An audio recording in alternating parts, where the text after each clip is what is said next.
ഒത്തിരിയേറെ വ്യത്യസ്തകളുണ്ട് എന്ന് മനസ്സിലാക്കിയത് കൊണ്ടാണ് കൊല്ലപ്പള്ളിയിലുള്ള ഈ ഒരു കഫേയിൽ ഞങ്ങൾ എത്തിച്ചേർന്നത്. പ്രധാന ഐറ്റം എന്ന് പറയുന്നത് ഇവിടുത്തെ ബീഫ് ബിസ്ക്കറ്റ് എന്ന് പറയുന്നതാണ്. അതിന്റെ പ്രത്യേകത അവരോട് തന്നെ ചോദിച്ചറിയുകയുണ്ടായി. 14 മണിക്കൂർ സോഫ്റ്റ് കുക്ക് ചെയ്തതിന് ശേഷമാണ് പ്രത്യേക രീതിയിൽ ഈ ഒരു പ്രോഡക്റ്റ് ഞങ്ങൾക്കായിട്ട് നൽകുന്നത് എന്നുള്ള കാര്യമാണ് മനസ്സിലാക്കുന്നത്. വെരി എക്സ്പെൻസീവ് ആണ്. എങ്കിൽ പോലും ജീവിതത്തിൽ ഒരിക്കലെങ്കിലും ട്രൈ ചെയ്യുവാൻ ഈ ഒരു സ്ഥലത്ത് എത്തിച്ചേരുന്നത് എന്തുകൊണ്ടും നല്ലതാണ് എന്ന് ഞാൻ പറയും. ഈ ഒരു കഫേ നടത്തുന്നവർക്കും നല്ല ചെലവുണ്ട് എന്നുള്ള കാര്യത്തിൽ യാതൊരു സംശയമില്ല. കാരണം 14 മണിക്കൂർ ആ ഒരു കഫേയുടെ ഭാഗത്ത് കാണുന്ന ആ ഒരു യന്ത്രത്തില് തലേ ദിവസം മുതൽ സോഫ്റ്റ് കുക്ക് ചെയ്ത് അതിൻ്റെ അകത്ത് വയ്ക്കുകയാണ്. പിറ്റേ ദിവസം വൈകുന്നേരമാണ് എടുക്കുന്നത്. ഇതിന്റെ പ്രത്യേകമായിട്ടുള്ള ടൈം ടേബിൾ എന്ന് പറയുന്നത് വൈകുന്നേരം ഏകദേശം 5 മണിക്കാണ് ഈ ഒരു കഫേ ആരംഭം കുറിക്കുന്നത്.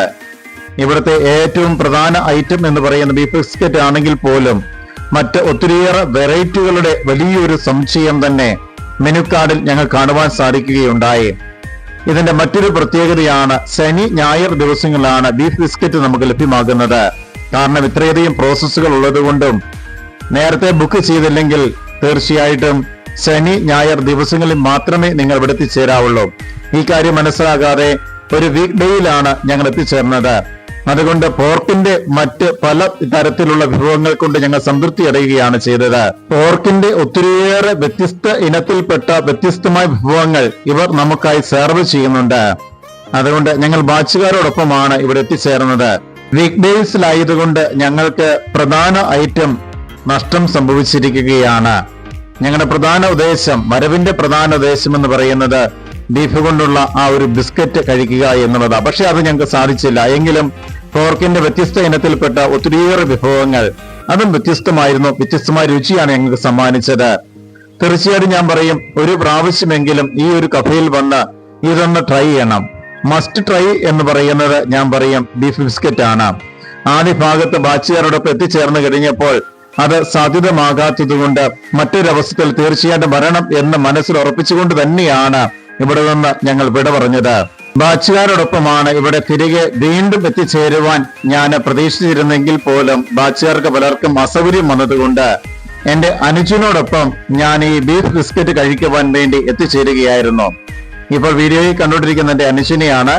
അനുജനോടൊപ്പം എന്റെ വലിയ ആഗ്രഹമായിരുന്നു ഇവിടത്തെ ഈ ഒരു ബീഫ് ബിസ്ക്കറ്റ് ഒന്ന് പരീക്ഷിച്ചു നോക്കണം എന്നുള്ളത്. അതിന്റെ ഭാഗമായിട്ട് അനുജനെയും കൂട്ടിക്കൊണ്ട് ഈ ഒരു കഫേയില് ഞാൻ ആദ്യമായിട്ട് എത്തിച്ചേരുകയായിരുന്നു. അതിന്റെ ദൃശ്യങ്ങളാണ് ഇപ്പോൾ നമുക്ക് കാണുവാൻ സാധിക്കുന്നത്.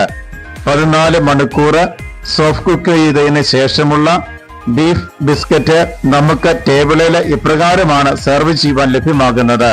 ടെക്സാസ് എന്ന് പറയുന്ന ആ ഒരു സ്ഥലവുമായി ബന്ധപ്പെടുത്തി അവിടുത്തെ വിദേശ രാജ്യങ്ങളിലെ രീതിയിലാണ് ഇത് കുക്ക് ചെയ്ത് നമുക്ക് ലഭ്യമാകുന്നത്.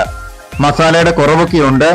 എങ്കിലും ജീവിതത്തിൽ ഒരിക്കലെങ്കിലും ഒന്ന് ട്രൈ ചെയ്യുന്നത് ഏറെ നല്ലതാണ് എന്ന് ഞാൻ പറയും. ഈ ഒരു എപ്പിസോഡിന്റെ ആദ്യ ഭാഗത്ത് ഞാൻ സൂചിപ്പിച്ചതുപോലെ ഈ റെസ്റ്റോറന്റിൽ വന്ന് കഴിക്കുക എന്ന് പറയുന്നത് ഏറെ രുചികരമാണെങ്കിൽ പോലും വെരി എക്സ്പെൻസീവ്.